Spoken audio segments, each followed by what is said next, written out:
A couple of my students at different times have been working on the Adagio Cantabile of the Beethoven Pathetique Sonata. It'd be the second movement. And, you know, if you've looked at my other videos, I've demonstrated how layering voices and permuting voices is a good idea. But let's assume that we've done all of that.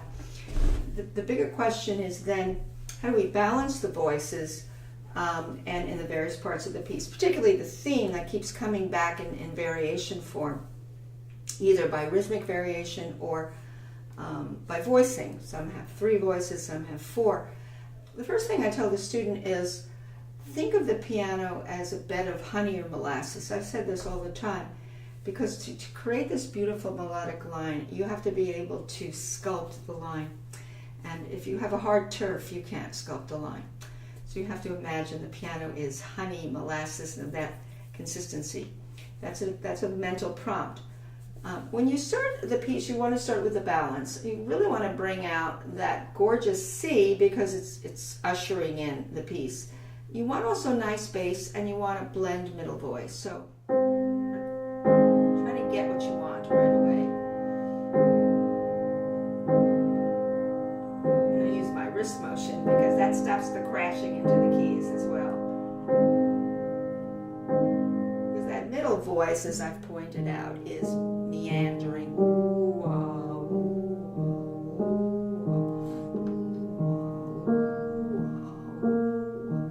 Because you don't want to hear a lot of thumbs, and you want to hear wavy middle voice. You get that through the undulating wrist forward motions. Also eliminates the crashing thumbs when you do that. Now, the other thing I do is I tell students they often enter notes too quickly. Now, we try to simulate in this a string player, particularly that violin on top, playing that melody. Assuming I was making believe I was just playing the violin part first, and I wanted to think how I'm going to phrase it, I would tell the student, watch out for sub-destinations in a phrase. There's going to be sub-destinations on the way to a final destination, which is a cadence, which means a final resting point, before you usher in another phrase with its sub-destinations. So when you start, you have this beautiful C. Here's where I do a delay. I played it a little softer. I don't have to play it softer, but I can delay it. Delay it. It falls down, and underneath that fall down is a dominant. So harmonic rhythm affects phrasing, because that has to fall into a tonic A flat. That's very sensitive to that. So when you're sculpting a beautiful line, you're thinking of not only how you enter the notes, but are the notes affected by the underlying harmony, which indeed they are. Delay this. Dip down, and it comes out. Delay. I delayed that dotted quarter again. Listen for decay as well. This is a fall down because it's a 5th down. Now you have a sequence coming. Another fall down. This is a little bit more. And then falling down. Final destination. There's a lot to do there, because if you play everything very flat, it's not going to be very interesting. Now, if you combine, I'm going to say all the voices now, because I don't want to be layering right now. I am thinking again toward the upper voice, but I need a nice supportive bass as I have my meandering, wavy middle.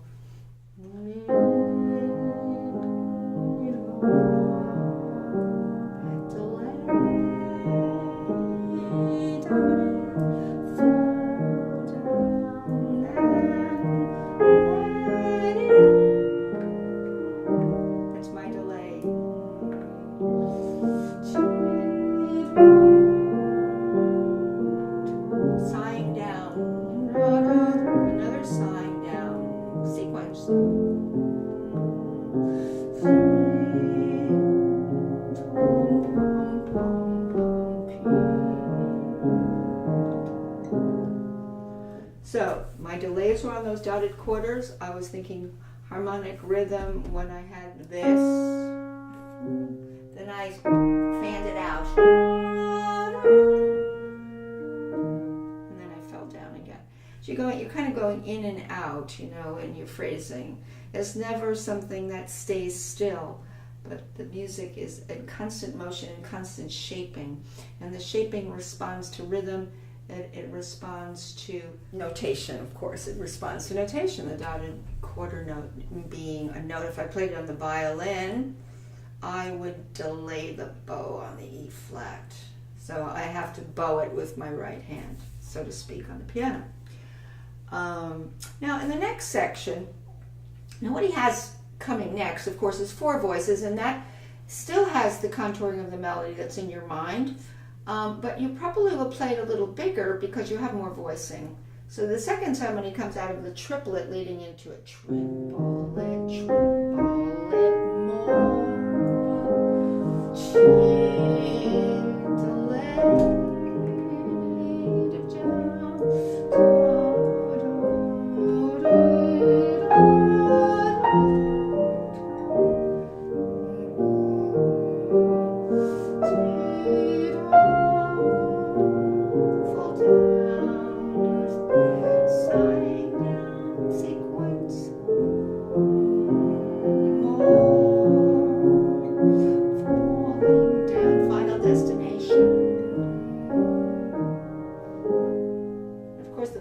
is so important because most of the time a lot of students have that middle voice popping out, these voices inside, and they get very lumpy. So by doing, as I've shown in other videos,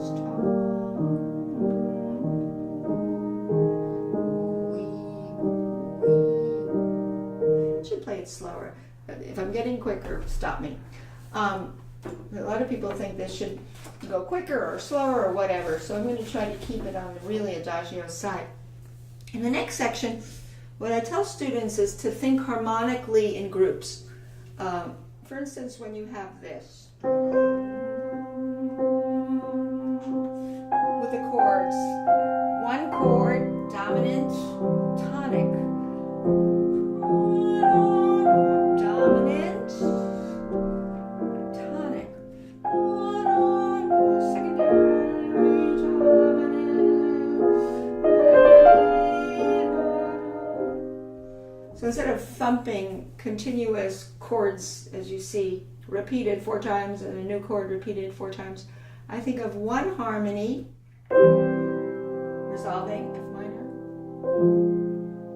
Next one, also dominant tonic F minor.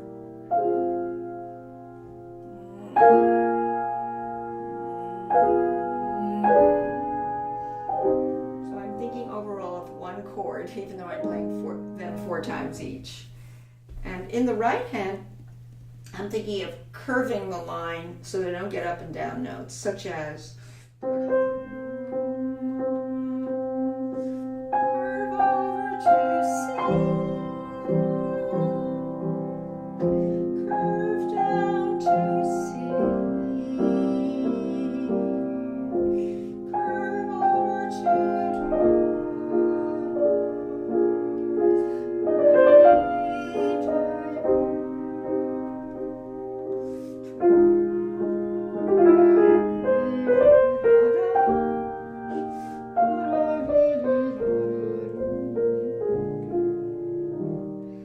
see how I played with that. You don't want to stay at one level of depth into the keys. This is where you alter your weight transfer into the keys to make a beautiful line. For instance,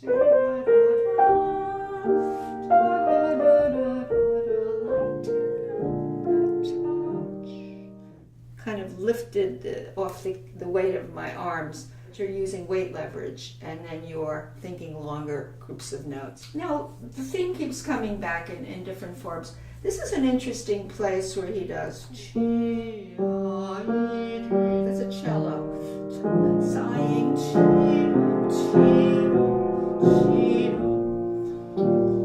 It's hard for students to do that because they get little gaspy sounds instead of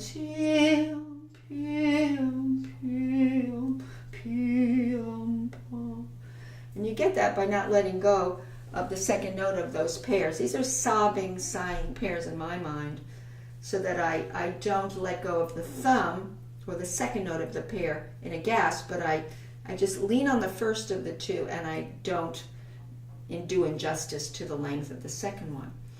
It's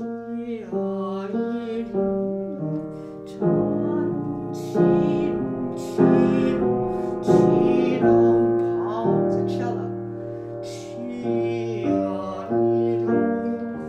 Starts.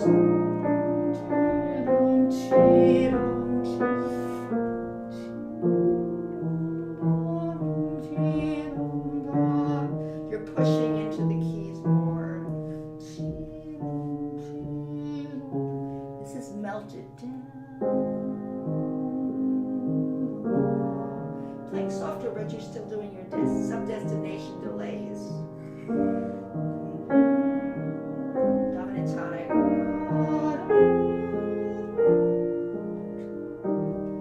Again, my delay is there.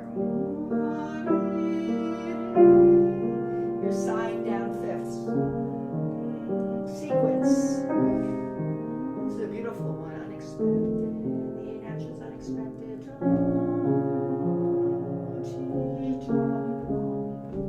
Final destination of the phrase. There's so much to think about, and it's the sense of a sensitivity to touch and a sensitivity to weight transfer and a very supple, relaxed set of wrists. Now this is a very interesting mood switch here, where you come out of...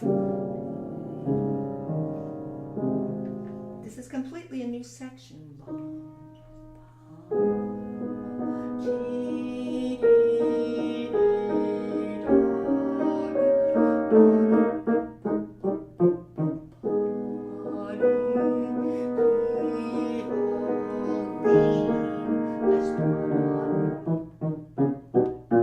This is a completely new mood. So this E flat upbeat has to be the new upbeat to the new A flat minor. Now some of the students are having some trouble with these triplets, these chords. This should be very light, very light. And you're leaning more to the top, fours,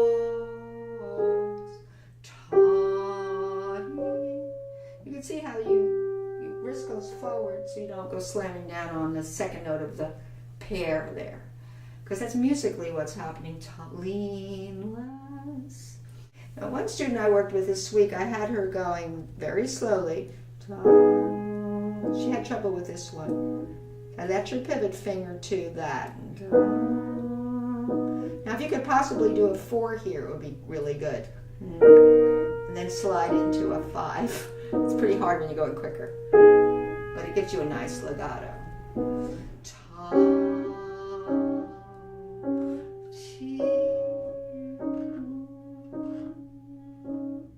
So you want to balance. Now it's true here, it's kind of hard to go wrist forward.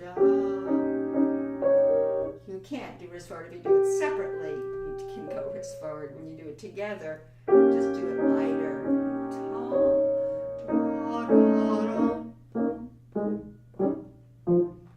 So balance-wise, you get really careful that these little chords here, these thirds and seconds, are very light, because you don't want to drown out the.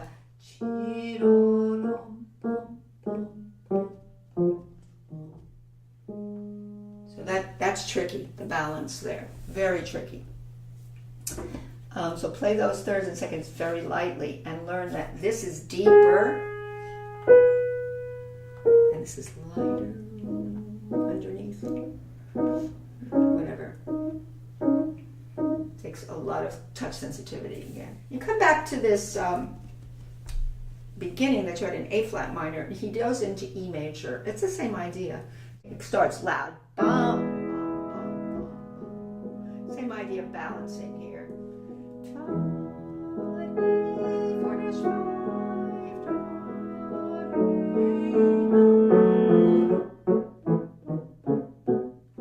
It's the same idea of, really practice slowly, keeping the balance towards the top. 4-5 if possible.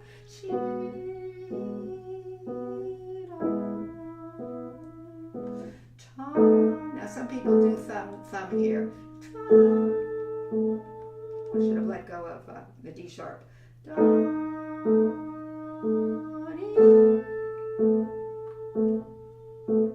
This is often done with just thumbs. But keep it light and very balanced. It leads into this sort of spooky diminished chord section, which again, you're capturing the mood which was in the very beginning of this section, which was spooky.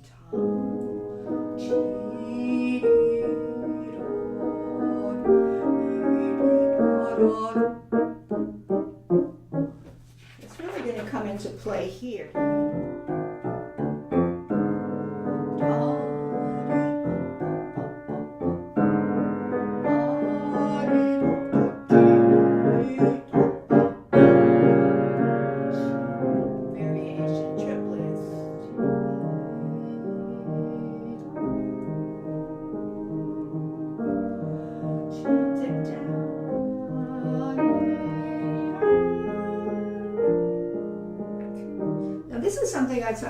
I wanted to point out that I do sometimes, is because this theme comes back so many times, there's two ways of doing it. And I'm going to go back to the beginning to show my alternate way. The way I showed at the beginning was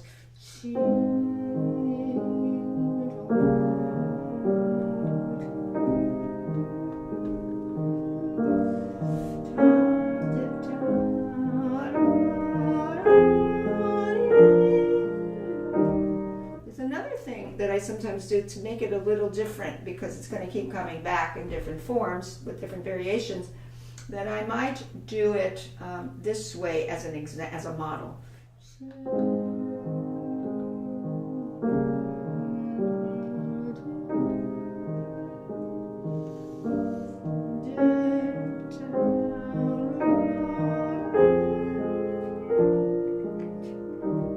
can see what I did differently.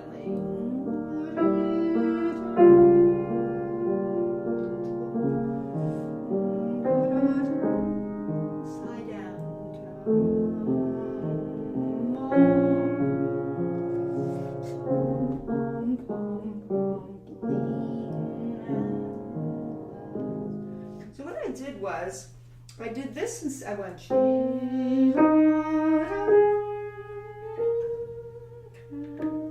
did a little diminuendo. But at the very end, you have a coda. Just use wrist here.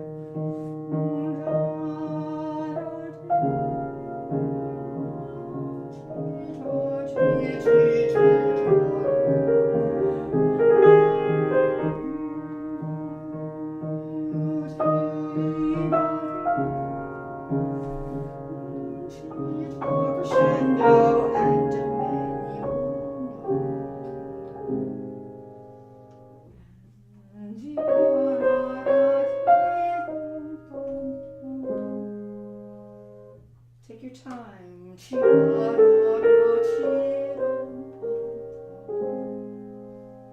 Finally.